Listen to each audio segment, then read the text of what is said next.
दोस्तों कल्पना कीजिए एक ऐसा देश जहाँ एक बटन दबाते ही पूरी दुनिया हिल जाए, जहाँ 3 पीढ़ियों से एक ही परिवार राज कर रहा है जैसे भगवान। जहाँ अगर आप विदेशी गाना सुन लें या इंटरनेट पर कुछ सर्च कर लें तो जेल या मौत का खतरा। लोग भूख से मर रहे हैं लेकिन नेता मिसाइलें चला रहे हैं। बात हो रही है नॉर्थ कोरिया की। नॉर्थ कोरिया इतना खतरनाक क्यों है, अंदर की सच्चाई क्या है। आज इस वीडियो में हम खोलेंगे इस रहस्यमयी देश के अंदरूनी पर्दे, जो सच्चाई बाहर नहीं आती वो आज हम आपको बताएंगे। अगर आप जियोपॉलिटिक्स पसंद करते हैं तो वीडियो अंत तक जरूर देखिएगा, क्योंकि अंत में एक शॉकिंग कंक्लूजन है। किसी भी चीज को शुरू करने से पहले उसका थोड़ा सा हिस्टोरिकल बैकग्राउंड जानना बहुत जरूरी है। दूसरे विश्व युद्ध के बाद 1945 में कोरिया को 2 हिस्सों में बांट दिया गया। एक हिस्सा चला गया उत्तर सोवियत यूनियन के पास और दूसरा चला गया दक्षिण अमेरिका के पास। 1950 में नॉर्थ कोरिया ने साउथ कोरिया पर हमला बोल दिया। कोरियन वॉर शुरू हुआ। 3 साल चला, लाखों लोग मारे गए। आखिरकार 1953 में सीजफायर हुआ, लेकिन आज तक कोई पीस ट्रीटी नहीं बना। टेक्निकली दोनों देश अभी भी युद्ध की हालत में। उत्तर कोरिया में किम इल सुंग को सत्ता सौंपी गई। उन्होंने बीच आइडियोलॉजी दी, यानी खुद पर निर्भर रहो। असल में इसका मतलब था दुनिया से पूरी तरह अलग थलग रहो। 1994 में किम इल सुंग की मौत के बाद उनका बेटा किम जोंग इल सत्ता में आया। 1990 के दशक में भयानक अकाल पड़ा, जिसे आइडोस मार्च कहा जाता है। लाखों लोग भूख से मरे। 2011 में किम जोंग इल की मौत के बाद उनकी जगह उनके बेटे किम जोंग उन ने सत्ता संभाली, सिर्फ 27-28 साल की उम्र में। और तब से लेकर आज 2026 तक यही सिलसिला चल रहा है। 3 पीढ़ियों का तानाशाही राज। अब असली सवाल की बात करते हैं, ये देश दुनिया के लिए इतना खतरनाक क्यों है। सबसे बड़ा कारण परमाणु हथियार और मिसाइल प्रोग्राम।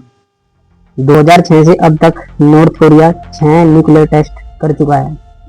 2026 तक उसके पास करीब 50 न्यूक्लियर वॉर हेड माने जाते हैं। Nuclear war head is a location where we have control each and everything that should be related to nuclear program. और ये संख्या तेजी से बढ़ रही है। उसके पास हवाईसोंग सीरीज की ICBM मिसाइलें हैं, जो अमेरिका के मुख्य शहरों तक मार कर सकती हैं। सॉलिड फ्यूल वाली मिसाइलें, हाइपरसोनिक मिसाइलें, सबमरीन से लॉन्च होने वाली मिसाइलें, सब टेस्ट हो चुके हैं। किम जोंग उन हर साल सैकड़ों मिसाइल टेस्ट करते हैं। कई बार मिसाइलें जापान के ऊपर से गुजरती हैं। उनके पास दुनिया की 4थी सबसे बड़ी सेना है। 13 लाख से ज्यादा एक्टिव सैनिक, कुल मिलाकर 7 से 8 मिलियन रिजर्व के साथ। साउथ कोरिया की राजधानी सियोल सिर्फ 50 किलोमीटर दूर है और नॉर्थ कोरिया के पास हजारों तोपे और रॉकेट लॉन्चर हैं, जो 1 घंटे में सियोल को तबाह कर सकते हैं।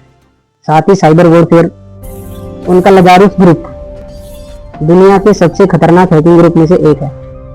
Bank hack, Sony pictures hack, crypto चोरी, सब उनके नाम पर है। 2024-2026 में रूस के साथ उनके रिश्ते और मजबूत हुए हैं। वो रूस को हथियार और गोला बारूद दे रहे हैं। मतलब अब एक और न्यूक्लियर पावर उनके साथ खड़ी है। एक छोटा सा देश, लेकिन इतनी ताकत की अमेरिका, साउथ कोरिया, जापान तीनों को रातों की नींद हराम कर दें। अब आते हैं असली सच्चाई पर, अंदर क्या चल रहा है। बाहर से ये देश एक ताकतवर तानाशाह दिखता है, लेकिन अंदर एक जेल की तरह है।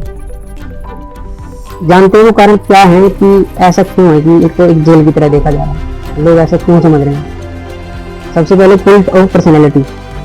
किम जोंग उनको भगवान की तरह दिखाया जाता है। स्कूलों में बच्चों को सिखाया जाता है कि किम परिवार बिना उनके मदद के कभी पैदा नहीं हुआ होता। दूसरा, कोई आजादी नहीं। इंटरनेट सिर्फ इंटरनेट। विदेशी फिल्म, गाना, किताब बैन। अगर पकड़े गए तो पूरे परिवार को सजा। उसके बाद पॉलिटिकल प्रिजन कैंप्स। यूएन के अनुसार 80,000 से 1,20,000 लोग कॉर्नेसो कैंप्स में बंद हैं। यातनाएं, जबरन मेहनत, भूख, बलात्कार, बच्चों तक को सजा 3 पीढ़ियों तक। उसके बाद भूख और गरीबी।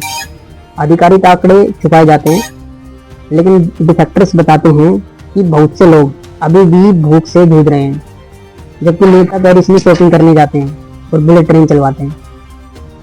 उसके बाद सर्वेलेंस, हर जगह जासूस, हर घर में इंफॉर्मेंट, सोंगबुन सिस्टम, आपकी वफादारी के आधार पर आपकी पूरी जिंदगी तय। अब बात करते हैं पूरे स्टोरी क्या क्या कंक्लूजन है। दोस्तों, नॉर्थ कोरिया खतरनाक इसलिए है क्योंकि ये रिजीम सिर्फ एक चीज चाहता है, अपनी सत्ता बचाना। न्यूक्लियर हथियार उसके लिए इंश्योरेंस पॉलिसी है। क्या कभी ये रिजीम बदल सकता है?